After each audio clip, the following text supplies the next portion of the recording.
Hockey তারকা Rasel Mahmud Jimmy, তার প্রিয় দল ব্রাজিল আর প্রিয় ফুটবলার ক্রিস্টিয়ানো রোনালদো। বিশ্বকাপের দল নিয়ে স্ত্রীর সাথে ঝগড়াও হয় তার। তারকা অ্যাথলেটদের বিশ্বকাপ ভাবনার ত্রয়োদশ পর্ব আজ।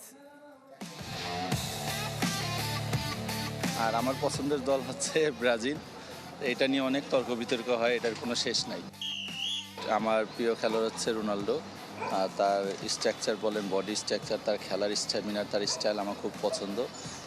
যখন থেকে দেখছি আমি তার খেলা, আমি তার খুবই ভক্ত এবং খুব ভালো লাগে তার খেলাটা আমার।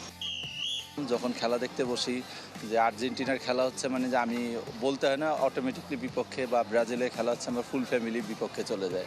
এমন হয়েছে যে আমার ওয়াইফের সাথে এটা নিয়ে ঝগড়া হয়েছে। আশা আছে যে একটা সময় হলো লাইভ খেলা দেখব, বাট সব ফ্রেন্ডরা মিলে বিশেষ করে সেমিফাইনাল, কোয়ার্টার ফাইনাল আমরা একটা জায়গা চয়েস করি ফ্রেন্ডদের বাসায়, ওখানে থেকে দেখা হয়। এবারও এটা ব্যতিক্রম হবে না। আমি তো চাবো আমার টিম চ্যাম্পিয়ন হোক ব্রাজিল, বাট যেভাবে যে কয়টা টুর্নামেন্ট দেখেছি, টিমগুলো দেখছি, তো এটাতে মনে হয় যে এবারও ম্যাক্সিমাম চান্স হতে পারে যে ফ্রান্স বা স্পেনের।